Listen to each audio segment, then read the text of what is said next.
My name is Eric Peiffer. I was born in Pittsburgh. I work at KeyBank Capital Markets here in town. I've been there for about 12 years. Upon graduating from business school, I worked in New York at a large bank. Some of the experiences that most shaped my views and my desire to help in the community were formed when I was in New York. When I read an article in a newspaper about a young man from China who had immigrated to the United States in the hull of a ship he was persecuted for religious purposes, basically. And I came to know him. I contacted the newspaper and then became a mentor to him. He went to a high school in New York City that was founded specifically for helping those that were less advantaged and those who have immigrated to the city, to New York City. So the school was formed as a nonprofit. I became involved there and became involved as well, mentoring several students. And my initial involvement with LEDI was, of course, through Rufus and Joanne, and witnessing them even from the early days,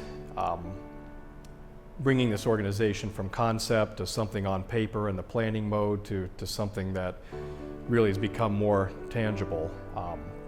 All of the work, the tireless work that they have put into it, and I was fortunate enough in the early days to be on the board, but have continued to be involved and have enjoyed supporting the organization, certainly as I, even 6 months ago or so, when I saw some of the pictures of the recipients of the scholarship fund, which Rufus and Joanne were so kind to us to have named after my wife, it really just brought tears to my eyes, and it just goes to show with really such a small amount of investment on a relative basis, what a significant difference we can make in the lives of some, and certainly those in Liberia, and on a larger basis as Rufus and Joanne work to help to get the library there funded and to get that off the ground.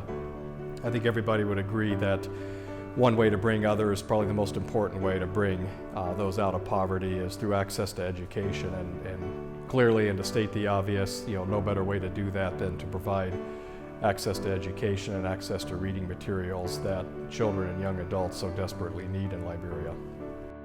Well, look, it really is an honor, and it's an honor to be recognized and given this by Rufus and Joanne. I really don't feel like my efforts are deserving of this award or this recognition. I'm happy to be involved with the organization. I've loved being involved in the organization and loved seeing what Rufus and Joanne and all of us here have been able to accomplish so far, and I think for me that's really reward enough. I really have seen very few involved in nonprofit work and charitable work who have worked with such dedication and passion of heart. I've observed some, but have not known as many personally as Rufus and Joanne, who have so thrown themselves into their work and have worked, I feel like I continue to use the word tirelessly, but just worked tirelessly into the night, have really given of themselves, given of their time, and have a true desire to see this library get off the ground. It's a compelling organization to help with, to be involved with, and it's just going to be an honor insofar as I'm able to continue to be involved with Rufus and Joanne, the board, and the rest of the organization in accomplishing what's been set out before us.